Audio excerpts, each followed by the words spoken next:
Harrisburg. I was looking at the weather map this morning, and back home in Pierre-Pine, it's about 87 degrees right now. So this is a little cool for us. We're used to a little bit warmer climate than this, but we are happy to be here and to see what God is doing here in Harrisburg. And it was such a thrill to be here this morning to see these 5 young people stand up here and become members of the church.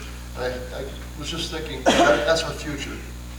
And as we continue to grow and as we continue to send people out, these are the people that will be our missionaries, they'll be our pastors, they'll be our church leaders. It was just good to see young people joining the churches of God, and that just really thrilled my heart to see that this morning. So I was happy to be here to share that with you all. Haiti, oh boy, there's a big mess right now. Have you heard much about Haiti in the news? Probably not, but a lot's happening down there. We've basically been taken out of the country because of the political instability that's happening there right now. Before I get started into that though, Churches of God right now has 47 churches in Haiti. We have 35 schools, and we have a hospital, we have a clinic, we have a physical therapy school, a nursing school, and 2 campuses. You mentioned Burrell and Pierre-Pine. So we've got a lot going on in Haiti. One of our big problems is it's just Dawn and I are the only missionaries in Haiti with Churches of God right now. So one of our prayers as we go forward is that maybe one of these days we'll see one of these young people feel God's call or hear God's call. But we need help before that. So we're praying for God to come, to send somebody, to speak to somebody, to lay on their hearts the need for Haiti and to feel that call to come and work with us. So we've got a lot going on, and we need a little bit of help to do that. But you know what? With God's help, we can do anything. And He's promised us that. With God, anything is possible. So we continue to carry on the good work there. We work with the administrative council in Haiti. The Churches of God with their 47 churches, had an administrative council, and Pastor Denis Boissin is the president. And we work very closely with him and with the churches and overseeing the growth.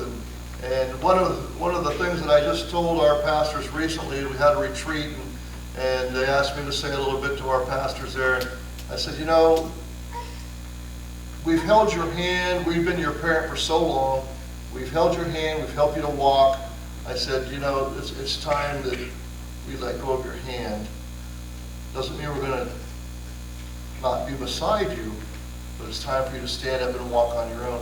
And we're seeing growth in our churches. I think in the last year we've had 6 or 7 new churches join the conference. So God is working.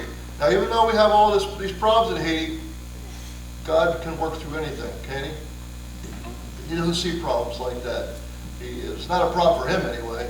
So we continue to see growth in our churches, and God is working and doing a mighty thing there. Just give you a little bit about our last year in Haiti. Well, I mean, last 2 years. We've been there 2 years with Churches of God.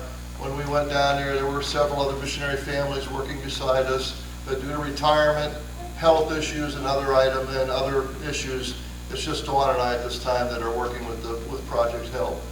But so going down there and working with all these people, it was much easier.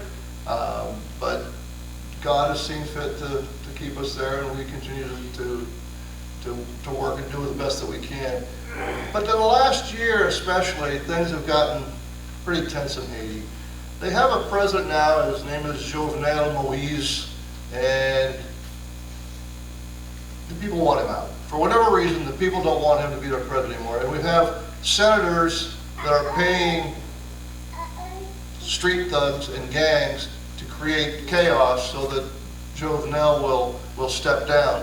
That's not happening. In the last year, we've seen what they call Paylok, which means they're locking down the country. They're putting roadblocks, burning tires, trees. I saw a picture of one roadblock where they literally built a cement block wall across the highway. Now, can you imagine going out on I-95 and seeing a cement block wall across the road there? But this is not I-95, but it's our version of it. It's the main road that connects the capital city with the north of Haiti, and St. Mark, which is where we live very close to there, which is the 4th largest city in Haiti, and supplies can't get through. Our hospital in Pierre-Payen, we've been working with them to be self-sufficient. In other words, the income that they get pays the salaries, buys their medications, buys the supplies that they need. But because of this, patients can't get to the hospital, doctors can't get to work, people are suffering. We had recently, within the last several months, a lady that came to our hospital, and she was she needed a cesarean section. And because of the problems on the roads and in the country, she got there, but there was no doctor, there was no anesthesia. So we have an ambulance, we put her in an ambulance and tried to take her to another facility where hopefully there would be a doctor. And they went out on the highway, they got to a roadblock, and they explained the situation, and the guys at the roadblock said, "We're not letting her through. Just go back." So you know what happened? Mom and baby died. It's senseless, it's needless. They're hurting themselves. And it breaks my heart to hear stories like that and see what's going on in Haiti. Back in February, we had a team coming from our home church in Hanover. There were 19 of them coming in. And there was another group of 3, and Rod Ayers, who was one of our missionaries, but he and his wife are only there for 3 months a year, they're part-time. They were in Haiti at the time, and they had a group of 3 that were coming in. So we went to Port-au-Prince to get them. Now on a Friday, we had gone to Port-au-Prince. Things had been kind of tense, and we had heard of roadblocks. But Friday we went to Port-au-Prince, and we got in, we got out, no problem. So I called my daughter, who works with our missions teams in Hanover, and she says, "Dad, should we come to Haiti or shouldn't we?" And I said, "This is really a rough call." I said, "I don't know, there's things going on, but I just went to Port-au-Prince, the roads were good, come on into Haiti." So the next day they flew into Haiti, and we needed to go to Port-au-Prince to get them. And on the way, it was Dawn and I and Rod Ayers, and he was going to meet his 3, and we were going to meet our 19.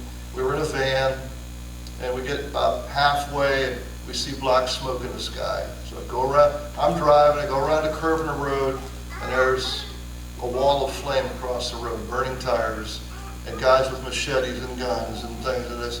So we stopped well back, and we pulled off the road. All the traffic was on the side of the road, and we waited, and nothing happened. So I said, "Well, let's go back. There was a gas station a little ways back. We'll go back there. We'll fill up with gas. We'll get something to drink, make sure we have things in the van to drink and so forth." And so we went back, took care of all that, and went back down the road. And we sat there for about another 5 minutes, and pretty soon we saw the police arrive. And they came and they cleared the road, and on we went. So we went on to Port-au-Prince. When we get to Port-au-Prince, and you have to make a left turn off the highway to go to the airport, road's blocked. So I said, "Well, I know one other way to get to the airport. If you go down a little further, there's another road you can take, and it'll get you there." So we continued down the road, and the car in front, I can see rocks in the road, but the cars were still getting through. The car in front of me made it through, but just as he went through, they threw more rocks in the road and stopped us. So here we are at a roadblock with angry young men, and they're pounding on the side of the van, and I rolled down the window a little bit and said, "Okay, we'll just turn around, we'll go back, we don't need any problems." He says, "No, we want money." I said, "Well, I don't have any money to give you, so we'll just leave." And they didn't want us to leave. So we think quickly, we pray a lot. So you live in Haiti, in a place like that, prayer becomes a big part of your life. So we said a quick prayer, and I looked at these guys, and they turned around and they just started running away. I thought, "That's strange." But I looked up down the road and I could see a police car coming, and here comes 4 or 5 big policemen with automatic weapons, and these guys that were trying to hold us up didn't want any part of that, so off they ran. The police looked at us and he says, "Okay, just wait a minute," and they cleared the road and off we went. So we made it to the airport and picked up our teams, but then we hear the roads are blocked, we can't go back to Pierre-Payen. Now luckily there's a guest house very near the airport where we know the people that run it. We say, "Hey, we got a group of 19 here," or actually it was a group of 22, 25 of us, counting us and the other 3 people, said, can you put us up for the night? She says, we're full. Come on in, we'll make do. So that we went to the guest house. They had a little bit of food for everybody. And that night I slept in a Adirondack chair next to a swimming pool. And Dawn slept in the back of a flatbed truck. And you just found a place and you made do and you slept where you could. I think there were 58 of us in a guest house that was probably holds around 25 people. So we were safe. That was the only thing that mattered. So we got our team together and said, hey guys, this isn't looking good for your trip to Haiti. I know God has called you here and there's a reason you're here, but it looks like we're not going to make it here by end. So we got them together and we prayed about it, and we decided that we would do our best to get them back to the airport and back to the States. So trip canceled. So we started, my wife especially, on the phone. I don't do much phone calling. That's my wife's job. So she got on the phone, called the airlines, and we found a way out for everybody. Now I think our team had to stay an extra night, and so we got everybody back on the plane and out of Haiti, and they were safe. That's all I cared about at that moment. But Rod, and Dawn, and myself, we were stuck in Port-au-Prince, and we can't go back home because the roads are blocked. We were there for a little over a week, stuck there. We had no extra clothes with us. We had no toiletries with us, nothing. Just whatever we were wearing is all we had. So luckily there were some other people that said, well, we have some extra toothbrushes. And even one of our team members that went back to the States, he said, Mike, I've got some extra underwear for you. So I was thankful for that. Sometimes you're thankful for the smallest of things, but in a pinch, that did it. So I was very grateful. It's fun to see how God works sometimes. It's amazing. So, but our biggest problem was that the whole country is deteriorating, and I've got 9 people in Borel, which is about 2.5 hours from the airport, and I've got equally as many people. We had some visitors in Pierre-Payan, and we were working alongside with another mission, and they were using our guest house. So we had like 9 people in Pierre-Payan, and we said, how do we get these people out of here? The roads are blocked. We need to get them out. So I called Ben Tobias and Finley and said, hey, what's your evacuation plan if we have problems in Haiti? He says, Mike, you're the expert. You do whatever you have to do. I said, oh, okay. So Dawn and Ron and I simply sat and prayed. God, what do we do? And I think that whole week, there were numerous times we were talking about making plans, and invariably one of us would say, it's time to pray. And so we would gather together and ask God for your wisdom. What is it you have us to do? Now the other mission that we were working with, they have they're building soccer fields in Haiti, and they had a group of engineers in. They were grading and moving earth and so forth. But the leader of that mission, Gesley, I was talking to him on the phone, and I said, hey, we need to get our people to the airport, and what do you have any places? Well, I'm talking to a guy that owns helicopters. He said, I'm trying to, get them to come and pick us up. I said, okay, but I got to get these guys from Borel to Pierre-Payan. But the roads are blocked. What do I do? So I have there's a Haitian fellow that works very closely with us in Pierre-Payan. His name is Watson. And he's like our right-hand guy there, so we're very fortunate to have Watson working with us. And I was talking to him, he says, I think I can get to Borel, but I need to go right now. He says, I've heard that the roads are sort of open. He said, I think I can get there and get your people out.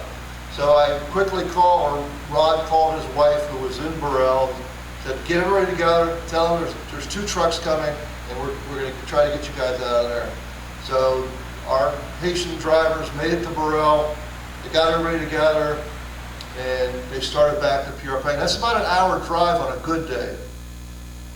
So they're going back, and we're talking to him on the phone. He says, things are going pretty smooth. They get to St. Mark, and Watson calls us, Mike, we're at a roadblock. What do you want me to do? I said, well, I don't want you to push things. If it's violent, just turn around and find a safe place. And so he said, about 5 minutes later, after negotiating with these guys, he got them through the roadblock. We thought, okay, good, we're in the clear. So he says, okay, we're on our way again. 10 minutes later, Mike, we're at another roadblock. I said, just stay cool, just do what you have to do, you know, just don't put anybody's lives in danger, yours, anybody's. And after a little bit, they got through, and thank the Lord, they made it to Purify Inn. So we have all our people in one place now, and guess he says, okay, I've got the helicopter guy lined up. Problem is, he says, I need $4,000 to pay this guy or he's not coming. He says, I'm in Purify Inn, he's in Port-au-Prince at the airport, how do I get him money? I said, well, you know, that's interesting because God works everything out in advance. Our team, who had come in from Hanover, had showed up with funds to do a project, and it was around $10,000. So they brought $10,000 in cash with them for a building project that we're working on, and for medical ministry that they were doing. I said, well, you know, I said, luckily I have that kind of cash on hand. That's not a coincidence, guys. That's God working. He's behind the scenes. Actually, he's not behind the scenes. He's out there in front of us. He's leading the way. He's got a plan, and if we stay tuned to him, we become part of that plan, and everything works out. It's amazing to see how God works. So I said, okay, I just need to get to the airport. So I go to the airport, and he says, here's the guy you're looking for, and I meet this guy, and we're right in front of the airport where everybody's going in and out. And I said, he says, okay, I'm the guy, you need to give me $4,200. I actually said, well, do we need to go to an office somewhere? He says, no, we can do it right here on the plane. All these people going to see all this money we're handing over? I said, this is not a safe thing. But we did it.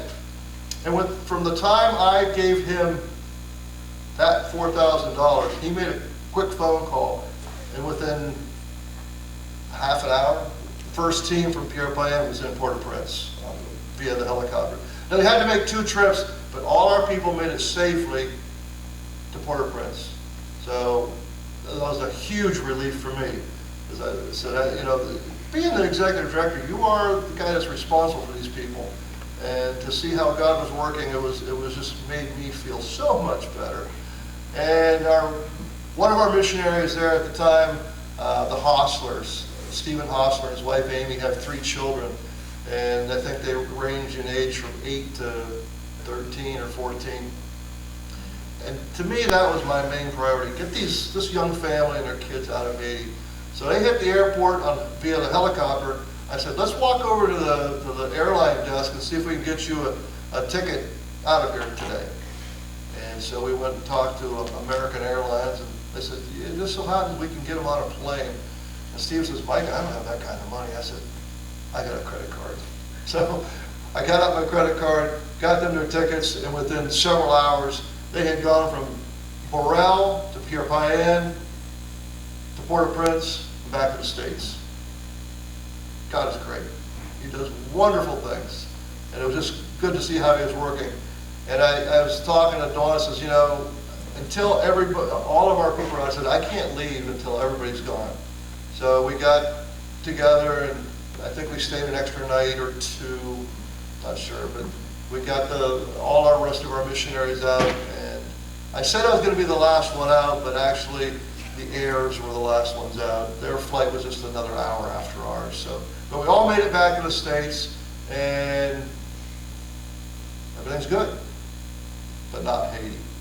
So we're in the States and talking with Ben and so forth. And I don't know, how much time do we spend in the States? How much? Yeah, so we finally said, I got to get back there. So we're not done. I got to go back to Haiti, and we got things to do. And so we went back to Haiti, and things were working along pretty smoothly. And September, we had a trip planned to go to Cuba. My wife and I, and there's an anesthesiologist who works at the hospital, he's Cuban, and he wanted us to come to Cuba to meet with his family and see Cuba. I'm going to stop that narrative and talk about Armando just for a few minutes. This young fellow from Cuba, he came to Haiti, what they call a Cuban mission. Now that's not a mission like we have. It's just they go to other countries and help with their medical needs. In Cuba, Armando went to school for free. It's a socialist, communist nation. They get free education. But at the end of that time, he owed the government 2 years, and they sent him to Haiti to work. So he went to Haiti, And then he went back to Cuba after his 2 years, and at that point, I think he was making, as an anesthesiologist, he was making $38 a month in Cuba. He says, I can't support my family on that. So he says, I'm going back to Haiti. Now remember, Haiti is the poorest country in the Western Hemisphere. When you think of Haiti, you think of poverty. You think of people that have nothing. This guy left Cuba to go to Haiti so he could make more money. And when I first heard it, I said, this doesn't even make sense. But he was making significantly more money. It doesn't mean he's making a lot, but when you're only making $38, it doesn't take much to beat that. So he's in Haiti. He's been there for like, I think, 9 years now. And he's become a very close friend of ours. Back in December, Armando was out visiting. He went off our compound. He lives on our compound. He went out to visit his godchild. There's a family that lives next door to our compound in Puripayan. And they have a 2-year-old son, but when that little boy was born, they asked Armando to be his godfather. So he frequently goes over just to see them and take them little things. And one evening he was over at their house and just, having a good time with them. And Dawn and I were sitting in our living room, and we hear this horrendous crash. And I said, oh, that's not a good sound. That sounds like a really bad accident. We live right next to the highway. So I said, let's go out and see what's going on. And it was just getting dark out, and we went out, and a tractor trailer had left the highway. And right in front of our compound, right in front of our gate, one of our doctors and a friend were standing there talking. He saw the truck coming, and he pulled his friend away and back into a recessed area by the gate, and the truck went through right where they had been standing. Hit the guy's car, totally crushed it like an accordion. Little small car, just totally destroyed it. And it continued down off the road. It hit a container, a big container like they pull on a trailer. It was being used as a little business. Somebody had a little store set up inside this container. Demolished that. Hit a big cement, they have telephone poles in Haiti are made out of cement, so the termites can't eat them and they don't rot. So hit one of those and finally came to a stop. So we got out there, the truck is still running, and I looked at this car. I said, oh my, if somebody's in that car, that's a fatality. Now luckily there was nobody in the car. The truck driver, I said, well, where's the truck driver? And they said, well, he got out and he ran away. But interestingly, I was talking to Armando later, and he said to me, he says, Mike, he says, I was just leaving the house where Kevin is his godson. He says, I was just leaving Kevin's house. He said, I was walking out towards the highway, and he said, I heard this little voice, and Kevin is 2, and he can't say Armando, he calls him Mando. And he says, I heard, Mando, Mando. And he says, I turned around and I went back to see what Kevin wanted. He said, right then that truck came through, and he said, if I had continued walking, he says, I'd be dead right now. It would have hit me. So as we were sitting there that evening, I looked at Armando and I said, Armando said, if you had died tonight, do you know where you'd be right now? And he got real quiet. He says, no, I have no idea where I'd be right now. I said, would you like to know and have that assurance that if you die and when you die, you're going to go to heaven? He says, yes, I'd like to know that. So it was our privilege that evening to lead Armando to the Lord. And that was a beautiful time. Let's go back to Haiti. September, we go to Cuba to meet his family. And praise the Lord, while we're there, we were able to get in touch with a pastor of a local church. And we called him and said, can we meet with you? And we did. He came out, and Armando's mother and one of his sisters accepted the Lord. So it was interesting to see how God is working. You go to Haiti to lead Cubans to the Lord, but that's all in God's plan. So it was a beautiful thing. But while we're in Cuba, Haiti heated up again, and roadblocks. And we're talking to our friends in Haiti that you can't come back. He says, because if you get to Port-au-Prince, if you can get to Port-au-Prince, you can't come back to Puripayan again. So what do? So our time in Cuba is coming to an end, and we made plans to go back to the States, and we did. We were there for a little bit, and I was talking to Ben Tobias, and I said, Ben, what do? We can't keep living like this. I said, how many months have you been out of Haiti in this past year? 5 months. 5 months out of the 12-month calendar, Dawn has not been able to be in Haiti. So I went back to Haiti by myself, left Dawn in Pennsylvania. We have 3 daughters that live in this general vicinity. In fact, one lives very close to here on Devonshire Heights Road. But so I went back to Haiti. My first day back, I met with the administrators of the hospital. I said, you know, we got to make a plan. What are we going to do? The hospital is not making any money. Do we lay people off? What do we do? So we decided we'd just continue, and we continued praying and asking God to provide. But before we started, they looked at me and said, Mike, what are you even doing here? I said, why did you come back to Haiti? He says, this place is a mess. He said, it's not safe. Why are you here? I thought, that's a good question. I said, but my response was that I can't let you go through this by yourselves. We're still your parent. You still need our help. I came back. I said, I don't even know what I can do while I'm here, but I want you to know that we are still with you. And we're going to stand beside you, and we can't leave you with all these problems. And they said, thank you very much. That's what we needed to hear. So we're continuing on. We don't know what God has in plan for Haiti, but we know God still has a plan for Haiti. We are still working with the conference. They have the general conference is having a meeting in January. They're going to pick new president and administrative council. But God is working through all this mess. Again, we don't know what God's plan is. We continue just with that thought that He has a plan and that He has made us a part of that plan. So we continue to covet your prayers as we go back to Haiti. We plan on going back, or if things are quiet, we will go back in January. I don't really want to go back by myself. I need my wife with me. We are a team, and God has made us a team, and we will just function better together. So hopefully the two of us will be going back to Haiti. We haven't picked a date yet, so we don't know when, but hopefully early in January we'll get a chance and go back to Haiti and see what God has in store for us there. You can pray for us, please. We've got prayer cards. Dawn has brought some with her. You don't have to look at the picture, but if you do, just be reminded to pray for us. If you take a prayer card, it's going to cost you something, though, okay? I'm not asking for your money, I'm asking for your prayers. If you take a prayer card, that's you telling me and Dawn that you're going to pray for us. Told you some stories about how God has worked, but it's because God's people are praying that keeps us in a place like Haiti. I cannot stress enough the importance of your prayers. Not everyone gets called to go to Haiti, but we're all called to be part of that team. And that might mean giving financially. It might mean coming on a short-term mission trip. But it's certainly something that all of us can do is pray. And pray for Haiti, pray for our church leaders, pray for the hospital, pray for Armando and his family in Cuba. Pray that God will continue to reach out and touch lives. He has. The people of Haiti are hurting. They're tired.